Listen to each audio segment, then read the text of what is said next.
ಆತ್ಮೀಯ ವಿದ್ಯಾರ್ಥಿಗಳೇ, ಇಂದಿನ ತರಗತಿಯಲ್ಲಿ ನಾವು 8ನೇ ತರಗತಿಯ ಗದ್ಯವಾಗಿರುವಂತಹ ಸಾರ್ಥಕ ಬದುಕಿನ ಸಾಧಕ ಎಂಬ ಪಾಠವನ್ನ ಅಭ್ಯಾಸ ಮಾಡೋಣಂತೆ ಮಕ್ಕಳು. ಯಾವ ಪಾಠ? ಸಾರ್ಥಕ ಬದುಕಿನ ಸಾಧಕ ಎಂಬ ಪಾಠವನ್ನ ಅಭ್ಯಾಸ ಮಾಡೋಣಂತೆ. ಮೊದಲಿಗೆ ಪಾಠದ ಲೇಖಕರಾಗಿರುವಂತಹ ಡಾಕ್ಟರ್ NS ಲಕ್ಷ್ಮೀ ನಾರಾಯಣ ಭಟ್ ಅವರ ಪರಿಚಯವನ್ನ ಮಾಡಿಕೊಳ್ಳೋಣ. ಡಾಕ್ಟರ್ NS ಲಕ್ಷ್ಮೀ ನಾರಾಯಣ ಭಟ್ ಅವರು 1936 ಅಕ್ಟೋಬರ್ 29ರಂದು ಶಿವಮೊಗ್ಗದಲ್ಲಿ ಜನಿಸ್ತಾರೆ. ಎಷ್ಟರಲ್ಲಿ? 1936 ಅಕ್ಟೋಬರ್ 29ರಂದು ಶಿವಮೊಗ್ಗದಲ್ಲಿ ಜನಿಸ್ತಾರೆ. ಇವರ ತಂದೆ ಶಿವರಾಮ ಭಟ್ಟ, ತಾಯಿ ಮೂಕಾಂಬಿಕೆ. ಇವರ ತಂದೆ ಹೆಸರೇನು? ಶಿವರಾಮ ಭಟ್ಟ, ತಾಯಿ ಮೂಕಾಂಬಿಕೆ. ಬೆಂಗಳೂರು ವಿಶ್ವವಿದ್ಯಾನಿಲಯದ ಕನ್ನಡ ಅಧ್ಯಯನ ಕೇಂದ್ರದಲ್ಲಿ ಪ್ರಾಧ್ಯಾಪಕರಾಗಿ, ನಿರ್ದೇಶಕರಾಗಿ, ಆರ್ಟ್ಸ್ ಫ್ಯಾಕಲ್ಟಿಯ ಡೀನ್ ಆಗಿ ದುಡಿದಿದ್ದಾರೆ. ನೋಡಿ, ಬೆಂಗಳೂರು ವಿಶ್ವವಿದ್ಯಾನಿಲಯದ ಕನ್ನಡ ಅಧ್ಯಯನ ಕೇಂದ್ರದಲ್ಲಿ ಪ್ರಾಧ್ಯಾಪಕರಾಗಿದ್ರು, ಅದರ ನಿರ್ದೇಶಕರಾಗಿದ್ರು, ಹಾಗೆ ಆರ್ಟ್ಸ್ ಫ್ಯಾಕಲ್ಟಿಯ ಡೀನ್ ಆಗಿಯೂ ಕೂಡ ಇವರು ಅದರ ಮುಖ್ಯಸ್ಥರಾಗಿ ಕೆಲಸವನ್ನ ಮಾಡಿದ್ರು. ಇವರು ಶ್ರೇಷ್ಠ ಸಾಹಿತಿ, ಪ್ರೌಢ ವಿಮರ್ಶಕ, ಜನಪ್ರಿಯ ಭಾವಗೀತಕಾರ, ಸಮರ್ಥ ಅನುವಾದಕಾರ, ವಿದ್ವಾಂಸ ಹಾಗೂ ವಾಗ್ಮಿ. ನೋಡಿ, ಇವರು ಎಷ್ಟೆಲ್ಲ ಕ್ಷೇತ್ರದಲ್ಲಿ ತಮ್ಮನ್ನು ತಾವು ಗುರುತಿಸಿಕೊಂಡಿದ್ದಾರೆ, ತೊಡಗಿಸಿಕೊಂಡಿದ್ದಾರೆ. ಒಬ್ಬ ಶ್ರೇಷ್ಠ ಸಾಹಿತಿ, ಪ್ರೌಢ ವಿಮರ್ಶಕ, ಜನಪ್ರಿಯ ಭಾವಗೀತ ರಚನಕಾರ, ಸಮರ್ಥ ಅನುವಾದಕಾರ, ವಿದ್ವಾಂಸ, ವಾಗ್ಮಿ, ಹೀಗೆ ಹಲವಾರು ಕ್ಷೇತ್ರಗಳಲ್ಲಿ ಇವರು ತಮ್ಮನ್ನು ತಾವು ತೊಡಗಿಸಿಕೊಂಡಂತವರು. ಇವರು ರಚಿಸಿರುವ ಪ್ರಮುಖ ಕವನ ಸಂಕಲನಗಳು ಯಾವ್ಯಾವಂದ್ರೆ ವೃತ್ತ, ಚಿತ್ರಕೂಟ, ಸುಳಿ. ಏನಂತೆ? ವೃತ್ತ, ಚಿತ್ರಕೂಟ, ಸುಳಿ ಎಂಬ ಕವನ ಸಂಕಲನಗಳನ್ನ ಇವರು ರಚಿಸ್ತಾರೆ. ಅದ್ರ ಜೊತೆಗೆ ದೀಪಿಕಾ, ಭಾವಸಂಗಮ, ಬಂದೇ ಬರುತ್ತಾವ ಕಾಲ, ಬಾರೋ ವಸಂತ, ಅಭಿನಂದನ, ಭಾವೋತ್ಸವ, ಪ್ರೇಮಧಾರೆ ಎಂಬ ಧ್ವನಿ ಸುರುಳಿಗಳನ್ನ ಇವರು ಏನ್ ಮಾಡಿದ್ರು? ರಚನೆಯನ್ನ ಮಾಡಿದ್ರು. ಏನಂತೆ? ವೃತ್ತ, ಚಿತ್ರಕೂಟ, ಸುಳಿ ಎಂಬ ಧ್ವನಿ ಸುರುಳಿಗಳನ್ನ, ದೀಪಿಕಾ, ಭಾವಸಂಗಮ, ಬಂದೇ ಬರುತ್ತಾವ ಕಾಲ, ಬಾರೋ ವಸಂತ, ಅಭಿನಂದನ, ಭಾವೋತ್ಸವ ಮತ್ತೆ ಪ್ರೇಮ ಧಾರೆ ಎಂಬ ಧ್ವನಿ ಸುರುಳಿಗಳ ರಚನೆಯನ್ನ ಮಾಡಿದ್ರು. ಅದ್ರ ಜೊತೆಗೆ ನಂದನ, ಕಿನ್ನರಿ, ನವಿಲುಗರಿ, ಕಿಶೋರಿ ಎಂಬ ಮಕ್ಕಳ ಧ್ವನಿ ಸುರುಳಿಗಳ ರಚನೆಯನ್ನ ಇವರು ಮಾಡ್ತಾರೆ. ಇದ್ರ ಜೊತೆಗೆ 6 ಸಾಹಿತ್ಯ ಸಾಧಕರ ಜೀವನ ಘಟನೆಗಳ ಬಗೆಗೆ ಬೆಳಕು ಚೆಲ್ಲುವಂತಹ ಸಾಹಿತ್ಯ ರತ್ನ ಸಂಪುಟ ಎಂಬ ಕೃತಿಯನ್ನ ಇವರು ರಚನೆ ಮಾಡಿದ್ದಾರೆ. ಮಕ್ಕಳೇ, ಸುಮಾರು 2000ರಲ್ಲಿ ಓಸ್ಟಿನ್ನಿನಲ್ಲಿ ನಡೆದ ಪ್ರಥಮ ಅಮೆರಿಕ ವಿಶ್ವ ಕನ್ನಡ ಸಮ್ಮೇಳನದ ಕವಿಗೋಷ್ಠಿಯ ಅಧ್ಯಕ್ಷತೆಯನ್ನು ಇವರು ವಹಿಸಿಕೊಂಡಿದ್ರು. ರಾಜ್ಯ ಸಾಹಿತ್ಯ ಅಕಾಡೆಮಿ ಪ್ರಶಸ್ತಿ, ಶಿವರಾಮ ಕಾರಂತ್ ಪ್ರಶಸ್ತಿ, ರಾಜ್ಯೋತ್ಸವ ಪ್ರಶಸ್ತಿ, ಮಾಸ್ತಿ ಪ್ರಶಸ್ತಿ, ಆಳ್ವಾಸ್ ನುಡಿಸಿರಿ ಪ್ರಶಸ್ತಿ, ಆರ್ಯಭಟ ಪ್ರಶಸ್ತಿ, ಇವೆಲ್ಲವೂ ಕೂಡ ಇವರ ಸಾಹಿತ್ಯ ಸೇವೆಗೆ ಸಂದಂತಹ ಪ್ರಶಸ್ತಿ ಪುರಸ್ಕಾರಗಳು. ಮಕ್ಕಳೇ, ಅರ್ಥ ಆಯ್ತಾ ಮಕ್ಕಳೇ? ಇನ್ನೊಮ್ಮೆ ಹೇಳ್ತೀನಿ, ಕೇಳ್ಕೊಳ್ಳಿ. ಕವಿ ಲೇಖಕರ ಹೆಸರು ಡಾಕ್ಟರ್ NS ಲಕ್ಷ್ಮೀನಾರಾಯಣ ಭಟ್. ಲೇಖಕರ ಹೆಸರೇನಪ್ಪ? Doctor NS Lakshminarayana Bhat. ಲಕ್ಷ್ಮೀನಾರಾಯಣ ಭಟ್ ಅವರು 1936 ಅಕ್ಟೋಬರ್ 29ರಂದು ಶಿವಮೊಗ್ಗದಲ್ಲಿ ಜನಿಸ್ತಾರೆ. ಇಲ್ಲಿ 1936 ಅಕ್ಟೋಬರ್ 29ರಂದು ಶಿವಮೊಗ್ಗದಲ್ಲಿ ಜನಿಸ್ತಾರೆ. ಇವರ ತಂದೆ ಶಿವರಾಮ ಭಟ್ಟ, ತಾಯಿ ಮೂಕಾಂಬಿಕೆ. ನೋಡಿ, ಬೆಂಗಳೂರು ವಿಶ್ವವಿದ್ಯಾನಿಲಯದ ಕನ್ನಡ ಅಧ್ಯಯನ ಕೇಂದ್ರದಲ್ಲಿ ಪ್ರಾಧ್ಯಾಪಕರಾಗಿದ್ದರು, ಅದರ ನಿರ್ದೇಶಕರಾಗಿದ್ದರು, ಆರ್ಟ್ಸ್ ಫ್ಯಾಕಲ್ಟಿಯ ಡೀನ್ ಆಗಿ ಮುಖ್ಯಸ್ಥರಾಗಿ ಇವರು ಸೇವೆಯನ್ನ ಸಲ್ಲಿಸಿದರು.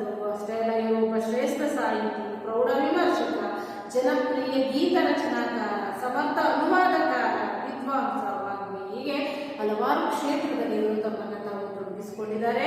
ಇವರು ಮುಖ್ಯವಾಗಿ ವೃತ್ತಗಳು, ಚಿತ್ರಕೂಟ, ಸುಳಿ ಎಂಬ ಕವನ ಸಂಕಲನಗಳನ್ನ, ವೃತ್ತಗಳು, ಚಿತ್ರಕೂಟ, ಸುಳಿ ಎಂಬ ಕವನ ಸಂಕಲನಗಳನ್ನ, ದೀಪಿಕಾ, ಭಾವಸಂಗಮ, ಬಂದೇ ಬರುತ್ತಾವ ಕಾಲ, ಬಾರೋ ವಸಂತ, ಅಭಿನಂದನ, ಭಾವೋತ್ಸವ, ಪ್ರೇಮಧಾರೆ ಎಂಬ ಧ್ವನಿ ಸುರುಳಿಗಳನ್ನು ರಚಿಸಿದ್ದಾರೆ. ಅದರ ಜೊತೆಗೆ ನಂದನ, ಕಿನ್ನರಿ, ನವಿಲುಗರಿ, ಕಿಶೋರಿ ಎಂಬ ಮಕ್ಕಳ ಧ್ವನಿ ಸುರುಳಿಗಳ ರಚನೆಯನ್ನ ಮಾಡಿದರು. 16 ಸಾಹಿತ್ಯ ಸಾಧಕರ ಜೀವನ ಘಟನೆಗಳ ಬಗ್ಗೆ ಬೆಳಕು ಚೆಲ್ಲುವಂತಹ ಸಾಹಿತ್ಯ ರತ್ನ ಸಂಪುಟ ಎಂಬ ಕೃತಿಯನ್ನು ಇವರು ರಚನೆ ಮಾಡಿದರು ಮಕ್ಕಳೇ.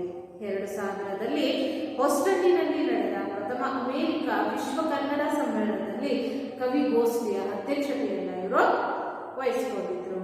ಇವರಿಗೆ ರಾಜ್ಯ ಸಾಹಿತ್ಯ ಅಕಾಡೆಮಿ ಪ್ರಶಸ್ತಿ, ಶಿವರಾಮ ಕಾರಂತ ಪ್ರಶಸ್ತಿ, ರಾಜ್ಯೋತ್ಸವ ಪ್ರಶಸ್ತಿ, ಮಾಸ್ತಿ ಪ್ರಶಸ್ತಿ, ಆಳ್ವಾಸ್ ನುಡಿಸಿರಿ ಪ್ರಶಸ್ತಿ, ಆರ್ಯಭಟ ಪ್ರಶಸ್ತಿ ಇವೆಲ್ಲವೂ ಕೂಡ ಇವರ ಸಾಹಿತ್ಯ ಸೇವೆಗೆ ಸಂದಂತಹ ಪ್ರಶಸ್ತಿ ಪುರಸ್ಕಾರಗಳು. ಮುಖ್ಯವಾಗಿ ಡಾಕ್ಟರ್ NS ಲಕ್ಷ್ಮೀನಾರಾಯಣ ಭಟ್ ಅವರ ಸಾಹಿತ್ಯ ರತ್ನ ಸಂಪುಟ ಕೃತಿಯಿಂದ ಪ್ರಸ್ತುತ ಗದ್ಯ ಭಾಗವನ್ನ ಆಯ್ಕೆ ಮಾಡಿಕೊಳ್ಳಲಾಗಿದೆ. ಹಾಗಾದರೆ ಈ ಸಾರ್ಥಕ ಬದುಕಿನ ಸಾಧಕ ಪಾಠದ ಆಕಾರ ಕೃತಿ ಯಾವುದಪ್ಪ? ಡಾಕ್ಟರ್ NS ಲಕ್ಷ್ಮೀನಾರಾಯಣ ಭಟ್ ಅವರ ಸಾಹಿತ್ಯ ರತ್ನ ಸಂಪುಟ ಅನ್ನೋ ಕೃತಿಯಿಂದ ಈ ಗದ್ಯ ಭಾಗವನ್ನ ಆಯ್ಕೆ ಮಾಡಿಕೊಳ್ಳಲಾಗಿದೆ ಮಕ್ಕಳೇ. ನೋಡ್ಕೊಳ್ಳಿ ಮಕ್ಕಳೇ ಪಾಠವನ್ನ. ಅದಕ್ಕೂ ಮೊದಲು ಆಶಯ ಏನು ಹೇಳುತ್ತೆ? ಕನ್ನಡ ನಾಡು ರಸ ಋಷಿಗಳ ಬೀಡು, ಸಾಧು ಸತ್ಪುರುಷರ ನೆಲೆವೀಡು.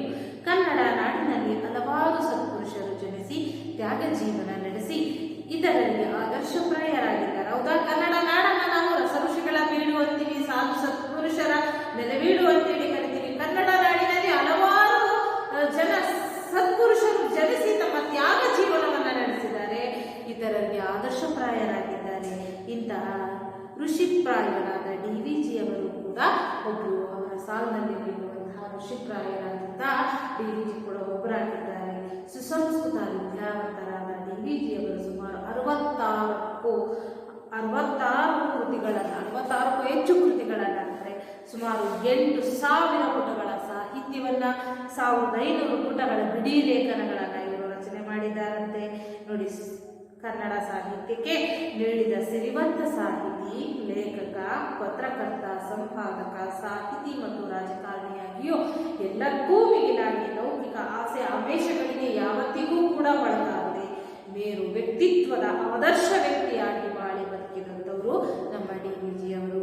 DV ಗುಂಡಪ್ಪ ಅವರು ನೋಡಿ, ತನಗಾಗಿ ಆಸ್ತಿ, ಹಣ ಮುಂತಾದ ಯಾವುದನ್ನೂ ಕೂಡ ಗಳಿಸದೆ ಸದಾ ಸಮಾಜಮುಖಿಯಾಗಿ ಆದರ್ಶ ರಾಷ್ಟ್ರದ ನಿರ್ಮಾಣಕ್ಕಾಗಿ ದಣಿಯದೇ ದುಡಿದಂಥವ್ರು ಯಾರಪ್ಪ? DVG. ತನಗೋಸ್ಕರ ಯಾವುದೇ ಆಸ್ತಿಯನ್ನ ಮಾಡ್ಕೊಡ್ಲಿಲ್ಲ, ಹಣವನ್ನ ಗಳಿಸಲಿಲ್ಲ. ಈಗಿನ ರಾಜಕಾರಣಿಗಳನ್ನ ನೋಡಿದ್ವಿ ನಾವು, ಹೌದಾ? ಅವರು ಒಮ್ಮೆ MLAಗಳಾಗ್ಬಿಟ್ರೆ ಸಾಕು, ಎಷ್ಟು ಆಸ್ತಿಯನ್ನ ಮಾಡ್ತಾರೆ ಅನ್ನೋದು ಲೆಕ್ಕವೇ ಇರಲ್ಲ, ಹೌದು ತಾನೆ? ಆದ್ರೆ ಅವರಿಗೆಲ್ಲರಿಗೂ ಕೂಡ ಪತ್ರಕರ್ತರಾಗಿಯೂ ಕೂಡ, ಸಾಹಿತಿಯಾಗಿಯೂ ಕೂಡ ಇವರು ಹಲವಾರು ಸೇವೆಯನ್ನ ಸಲ್ಲಿಸಿದ್ರು. ಹಣ ಗಳಿಸುವಂತಹ ಅವಕಾಶ ಬಂದರೂ ಕೂಡ ಅವರು ಯಾವುದಕ್ಕೂ ಕೂಡ ಆಸೆಯನ್ನ ಪಡೆದೆ DVG ಅವರು ಒಬ್ಬ ಸಮಾಜಮುಖಿಯಾಗಿ ಆದರ್ಶ ರಾಷ್ಟ್ರದ ನಿರ್ಮಾಣಕ್ಕಾಗಿ ದಣಿಯದೆ ದುಡಿದಂತಹ ವ್ಯಕ್ತಿ. ಅವರ ಸಾರ್ಥಕ ಬದುಕು, ಆದರ್ಶ ಜೀವನ ನಮ್ಮೆಲ್ಲರ ಬದುಕಿಗೂ ಕೂಡ ಸೂತ್ರ ಆಗಲಿ ಅನ್ನೋ ಕಾರಣಕ್ಕೆ ಈ ಪಾಠವನ್ನು ನಮಗೆ ಇಟ್ಟಿದ್ದಾರೆ ಮಕ್ಕಳೇ. ಪಾಠ ನೋಡ್ಕೊಳ್ಳಿ ಮಕ್ಕಳೇ. DVG ಅವರು ತಮ್ಮೊಡನೆ ಮಾತು ನಿಲ್ಲಿಸಿ ಬಿಟ್ಟರೆಂದು ದಿವಾನ್ ಮಿರ್ಜಾ ಸಾಹೇಬರಿಗೆ ಕಳವಳವಾಗಿ ಹೋಗಿತ್ತು. ಆಪ್ತರೆದುರು ಅದನ್ನು ತೋಡಿಕೊಂಡರು. ತಮ್ಮದು ಏನು ತಪ್ಪಿಲ್ಲ ಎಂದರು. ಅದಕ್ಕಾಗಿ ಅವರಿವರ ಮೂಲಕ ಪ್ರಯತ್ನ ಕೂಡ ಮಾಡಿದರು. ಆ ಕಾಲದ ದೊಡ್ಡ ದಿವಾನರನ್ನು ತನ್ನ ಸ್ನೇಹಕ್ಕಾಗಿ ಹೀಗೆ ದೊರೆಯುವಂತೆ ಮಾಡಿದ ವ್ಯಕ್ತಿ ಏನು ಸಾಮಾನ್ಯವೇ? ಹಾಗೆಂದು ಅವರೇನು ದೊಡ್ಡ ದೊಡ್ಡ ಡಿಗ್ರಿ ಪಡೆದವರಲ್ಲ. SSLC ಕೂಡ ದಾಟದ ಓದು. ಭಾರಿ ಶ್ರೀಮಂತರು ಎಂದರೆ ದಿನದಿನದ ಅಗತ್ಯ ಪೂರೈಸಿದ್ದೇ ಹೆಚ್ಚು ಎನ್ನುವಂತಹ ಕೆಲಸ. ಸರ್ಕಾರಿ ಉದ್ಯೋಗವಲ್ಲವಾಗಿ ದೊಡ್ಡ ಅಧಿಕಾರದ ಮಾತಂತೂ ಇಲ್ಲವೇ ಇಲ್ಲ. ಆದರೆ ಮೈಸೂರು ರಾಜ್ಯದ ಪರಮೋಚ್ಚಾಧಿಕಾರ ಹಿಡಿದಿದ್ದ ಮಿರ್ಜಾ ಸಾಹೇಬರು ಅವರ ಸ್ನೇಹ ತಪ್ಪಿತೆನಿಸಿ ಕಳವಳಗೊಂಡಿದ್ದರು. ಇಂಥ ಸತ್ವಶಾಲಿ ವ್ಯಕ್ತಿತ್ವ DVGಗೆ ಬಂದದ್ದು ಹೇಗೆ? ಕೇವಲ ಶೀಲ, ವಿವೇಕ, ನಿಸ್ಪೃಹತೆ, ಸ್ವಯಂ ಅರ್ಜಿತ ಪಾಂಡಿತ್ಯ, ಸಾರ್ವಜನಿಕ ಹಿತಾಸಕ್ತಿಗಳ ಬಲದಿಂದ ಮಿರ್ಜಾ ಕಾಲಕ್ಕೆ DVG ದೊಡ್ಡ ಮೇಧಾವಿ ಎಂದು ವಿದ್ಯಾವಂತರ ವಲಯದಲ್ಲಿ ಹೆಸರಾಗಿದ್ದರು. DVG ಅವರ ಹುಟ್ಟೂರು ಕೋಲಾರ ಜಿಲ್ಲೆಗೆ ಸೇರಿದ ಮುಳಬಾಗಿಲು. ಅವರದು ವೇದಶಾಸ್ತ್ರ ಸಂಪನ್ನರಾದ ಹಿರಿಯರಿದ್ದ ಕುಟುಂಬ. ಅವರ ತಂದೆ ವೆಂಕಟರಮಣಯ್ಯ, ತಾಯಿ ತಾಯಿ ಅಲಮೇಲಮ್ಮ. DVಜಿ ಅವರ ಮನಸ್ಸಿನ ಮೇಲೆ ಬಹಳ ಪ್ರಭಾವ ಬೀರಿದ ವ್ಯಕ್ತಿಗಳು ಇಬ್ಬರು. ಒಬ್ಬರು ಅವರ ಅಜ್ಜಿ ಎಂದರೆ ತಾಯಿಯ ತಾಯಿ ಸಾಕಮ್ಮ, ಶ್ರೀಪ್ರಾಯರಾದ ಚೇತನ ಎಂದು DVಜಿ ಅವರನ್ನ ವರ್ಣಿಸಿದ್ದಾರೆ. ಇನ್ನೊಬ್ಬರು ಅವರ ಸೋದರ ಮಾವ ತಿಮ್ಮಪ್ಪ. ಪ್ರಸಿದ್ಧ ಕೃತಿಯಾದ ಮಂಕುತಿಮ್ಮನ ಕಗ್ಗದಲ್ಲಿ ತಿಮ್ಮ ಅವರ ಹೃದಯ ಸ್ಪರ್ಶಿಯಾದ ಚಿತ್ರಣವಿದೆ. ಆ ಚಿತ್ರಣಕ್ಕೆ ಆಧಾರವಾದ ವ್ಯಕ್ತಿತ್ವ ಈ ತಿಮ್ಮಪ್ಪನವರದೇ. DVಜಿ ಮುಳಬಾಗಿಲಿನ ಆಂಗ್ಲೋ ವರ್ನಾಕ್ಯುಲರ್ ಶಾಲೆಯಲ್ಲಿ ಲೋವರ್ ಸೆಕೆಂಡರಿ ಶಿಕ್ಷಣವನ್ನು ಪೂರ್ಣಗೊಳಿಸಿದರು. ಮುಂದಿನ ಓದಿಗೆ ಬೇರೆ ಊರಿಗೆ ಹೋಗಬೇಕು, ಆದರೆ ಹಣದ ಅನುಕೂಲವಿಲ್ಲ, ಓದು ಇಲ್ಲಿಗೆ ಸಾಕು ಎಂದು ತಂದೆ ಅಜ್ಜಿ ತೀರ್ಮಾನಿಸಿದರು. ಆದರೆ DVಜಿ ಅವರ ಭಾಗ್ಯ ಎಂಬಂತೆ ಅವರ ಸಹಾಯಕ್ಕೆ ಬಂದವನು ರಸೂಲ್ ಖಾನ್. ಆತನೊಬ್ಬ ಬಂಡಿ ಹೊಡೆಯುವ ವ್ಯಕ್ತಿ, ಬಡವ, ಪ್ರಾಮಾಣಿಕ. DVಜಿ ಅವರ ತಂದೆಗೆ ಬೇಕಾಗಿದ್ದವನು ಗುಂಡಣ್ಣ, ತುಂಬಾ ಚುರುಕಾದ ಹುಡುಗ. ಅವನು ಮುಂದೆ ಓದಲೇಬೇಕು ಅಂತ ರಸೂಲ್ ಖಾನ್ ಅಡ್ಡ ಹಿಡಿದು ಬಿಟ್ಟ. ನೀವೆಲ್ಲ ಏನಾದರೂ ಹೇಳಿ ಅವನನ್ನ ನನ್ನ ಬಂಡಿಯಲ್ಲಿ ಕೂರಿಸಿಕೊಂಡು ಬೌರಿಂಗ್ಪೇಟೆಗೆ, ಅಂದರೆ ಈಗಿನ ಬಂಗಾರಪೇಟೆಗೆ ಹೋಗ್ತೀನಿ, ಬೆಂಗಳೂರಿನ ರೈಲಿನಲ್ಲಿ ಕೂರಿಸಿ ಟಿಕೆಟ್ ಕೊಡಿಸಿ ₹1 ಕೈ ಖರ್ಚಿಗೆ ಕೊಟ್ಟು ಬಿಡ್ತೀನಿ. ಅವನ ಓದು ಮಾತ್ರ ನಡಿಲೇಬೇಕು. ರಸೂಲ್ ಖಾನ್ ಈ ನಿರ್ಧಾರ ಎಲ್ಲರವನ್ನ ದಂಗುಬಡಿಸಿತು. ಎಲ್ಲ ಅವನು ಹೇಳಿದಂತೆಯೇ ನಡೆಯಿತು. DVಜಿ ಬೆಂಗಳೂರನ್ನು ಕಂಡದ್ದು ಹೀಗೆ ರಸೂಲ್ ಖಾನರ ದಯದಿಂದ. ನೋಡಿ, DVಜಿ ಅವರು ತಮ್ಮೊಡನೆ ಮಾತು ನಿಲ್ಲಿಸಿಬಿಟ್ರು ಅಂತೇಳಿ ದಿವಾನ್ ಮಿರ್ಜಾ ಸಾಹೇಬ್ರು ಅತ್ಯಂತ ಕಳವಳಗೊಂಡಿದ್ದಂತೆ. ಅಂದ್ರೆ ಮೈಸೂರು ಸಂಸ್ಥಾನರಾಗಿದ್ದ ದಿವಾನ್ ಯಾರು? ಮಿರ್ಜಾ ಸಾಹೇಬ್ರು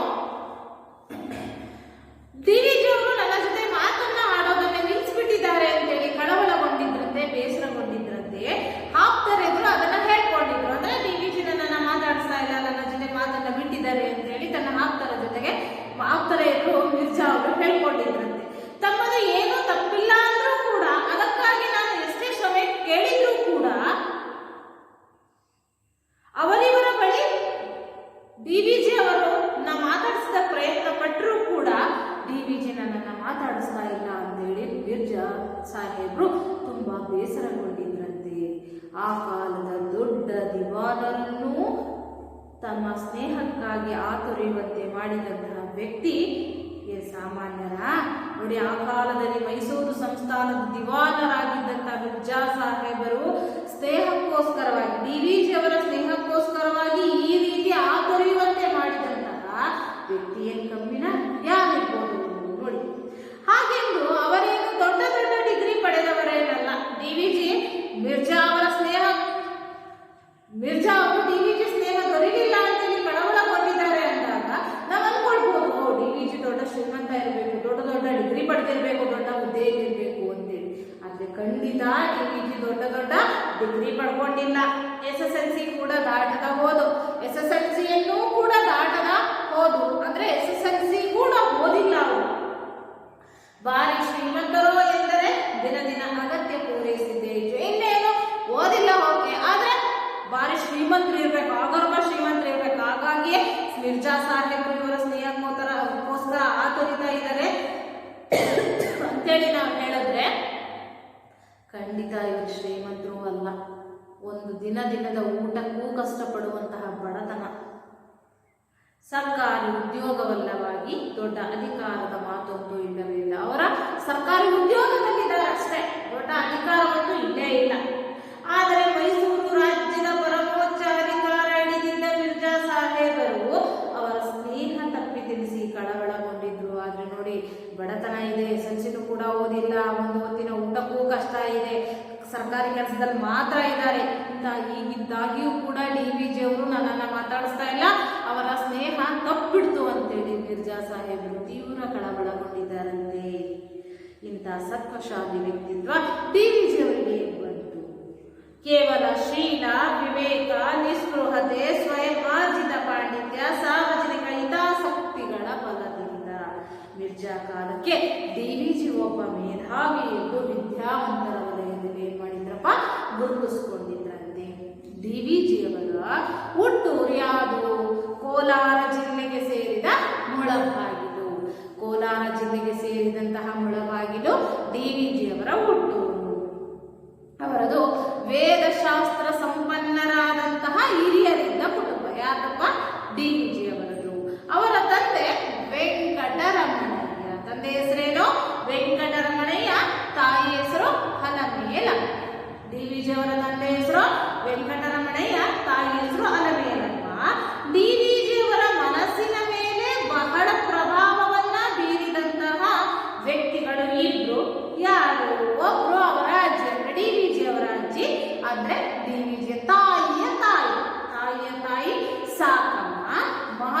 ಪ್ರಾಯರಾದ ಚೇತನ ಎಂದು ಡಿ.ವಿ.ಜಿ ಅವರನ್ನ ವರ್ಣಿಸ್ತಾ ಇದ್ರಂತೆ. ಏನಂತ ಕರೀತಾ ಇದ್ರು ಅವರ ಅಜ್ಜಿ ಸಾಕಮ್ಮನನ್ನ ಡಿ.ವಿ.ಜಿ?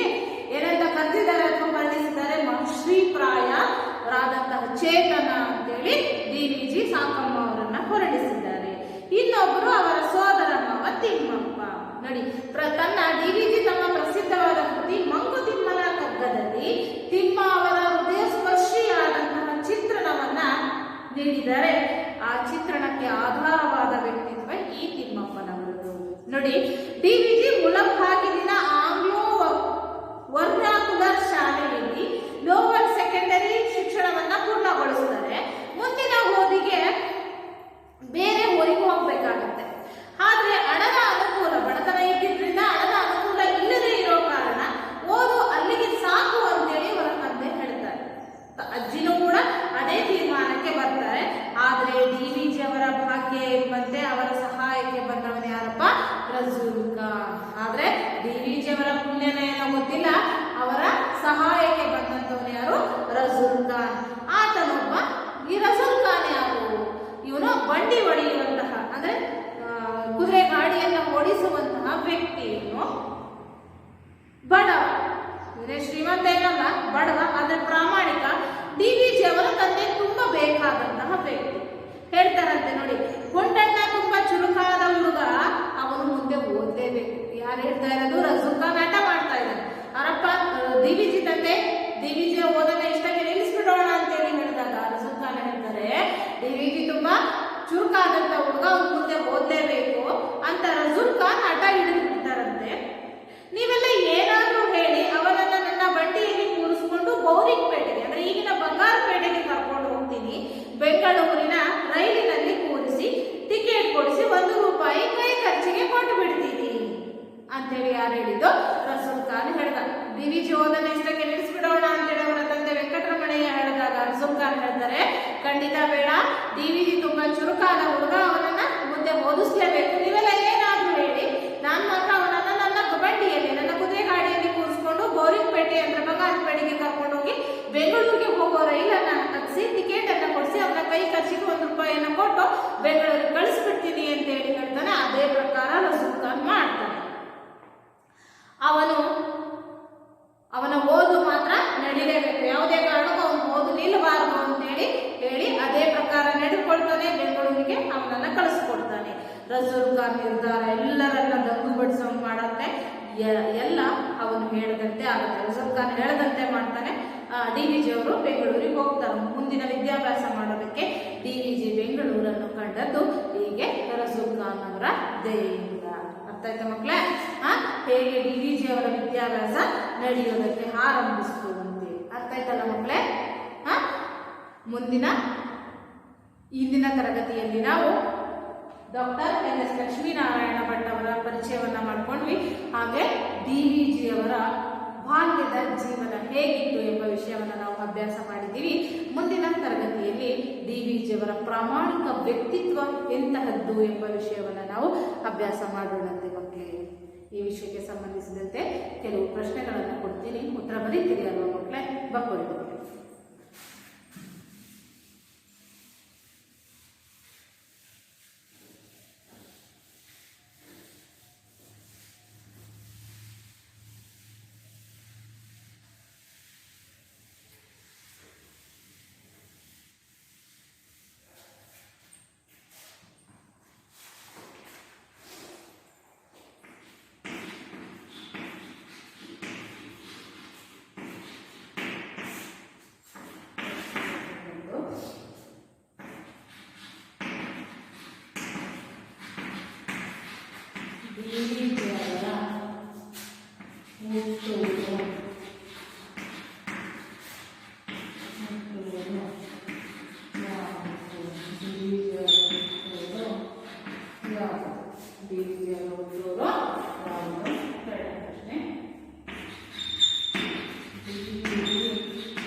ಲಕ್ಷ್ಮೀ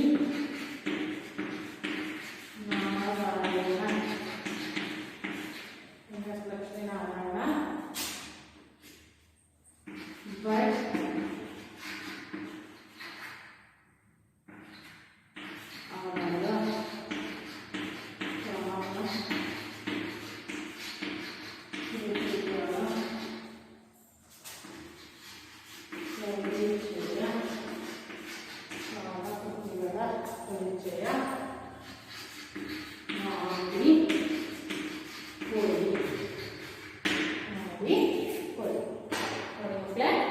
ಡಿವಿಜಿ ಅವರ ಹುಟ್ಟೂರು ಯಾವುದು? ಡಿವಿಜಿ ಅವರ ಹುಟ್ಟೂರು ಯಾವುದು?